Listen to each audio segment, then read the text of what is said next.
মিয়ানমারের প্রধান এবং প্রথম কাজ হবে শিক্ষা ব্যবস্থাকে বিনির্মাণ করা। যে জাতির শিক্ষা ব্যবস্থা বিনির্মাণ হবে না, সে জাতি হাজার বছরের রাজপথে চিৎকার দিয়ে তার সংস্কৃতি এবং নিজেকে মানুষ হিসাবে সমাজে পরিচিতি দিতে পারবে না। সবচাইতে বড় কথা হলো, আমরা 5 আগস্ট 2024 সাল যে আশা ভরসা এই জাতি বিগত 18 বছর সবচাইতে অনিয়ম হয়েছে শিক্ষা খাতে, শিক্ষা ব্যবস্থায় ভেঙে পড়েছে শিক্ষা ব্যবস্থা। শিক্ষামন্ত্রীগুলো এত অনিয়ম দুর্নীতি, এত শিক্ষা ব্যবস্থায় কি অনিয়ম হয়েছে, গোটা 18 কোটি মানুষকে প্রশ্ন করলে একটি উত্তর আসবে, শিক্ষা ব্যবস্থা ভেঙে দিয়েছে। একটি পররাষ্ট্রনীতি, একটি রাষ্ট্রের সাথে আলোচনা করে তাদের সংস্কৃতি এখানে সৃষ্টি করতে গিয়ে বাংলাদেশের সকল সেক্টরে যেমনি অনিয়ম হয়েছে, শিক্ষা ক্ষেত্রে তার কোনো ব্যতিক্রম ঘটেনি। তাই আজকে বলতে চাই,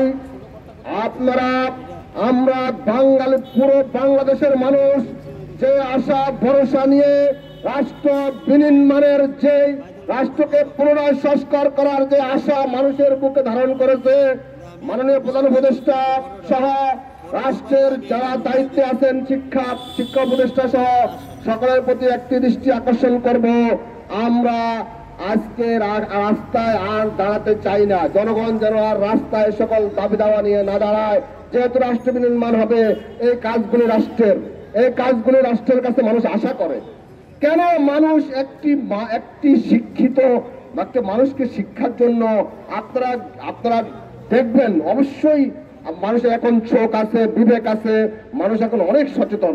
আপনারা যদি স্কুলগুলোর সামনে যান, একজন অভিভাবককে দেখবেন ভিক্ষুকের মতো রাস্তায় দাঁড়িয়ে থাকে।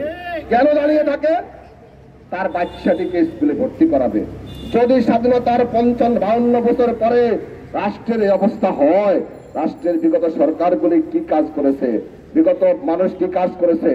রাষ্ট্রের প্রথম কথা, আমি সরকারে আছি কি সরকারে নাই সেটা বড় কথা নয়।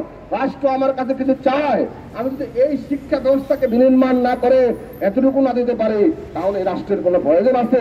কিসের মুক্তিযুদ্ধ, কিসের এত কিছু? মানুষ তো বাস্তবায়ন চায়, মানুষ প্রতিফলন চায়, মানুষ আয়নের সামনে দাঁড়ায় দেখতে চায় মুক্তিযুদ্ধের প্রতিফলন কি। মানুষ এখন মুখে কতগুলো বলবেন আর টেলিভিশনে বলে দিবেন, মানুষ এগুলো শুনতে চায় না। এগুলো শুনতে মানুষ এখন অতিষ্ঠ।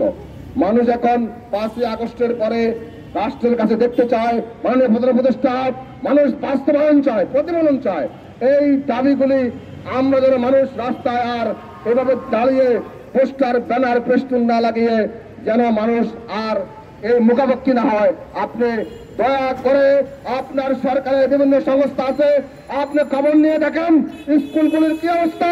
কয়জন প্রিন্সিপাল সাহেব, বিভিন্ন প্রতিষ্ঠিত স্কুলগুলির প্রিন্সিপাল প্রফেসরদের কয়টা বাড়ি গাড়ি ঢাকা শহরে আছে, কোথায় পেয়েছে? এই পুনরায় ভর্তির টাকা দিয়ে বিভিন্ন অনিয়ম করে। আপনি এগুলো তদন্ত করে রাষ্ট্রের কাছে, মানুষের কাছে, জনসম্মুখে প্রকাশ করুন এবং আগামী দিনে এই অন্যায় অনিয়মের বিরুদ্ধে রাষ্ট্রের কাছে আমরা আশা করি আগামী দিনে মানুষ আর যেন পুনরায় ভর্তি এই শব্দটাই না শুনে, এই শব্দটা আপনারা অ্যাবলিশ করে দেবেন, এই আশা, এই প্রত্যাশা রেখে আয়োজককে ধন্যবাদ জানিয়ে আজকের সংক্ষিপ্ত আলোচনা শেষ করলাম। আল্লাহ হাফেজ। বাংলাদেশ জিন্দাবাদ। সবাইকে আসসালামু আলাইকুম।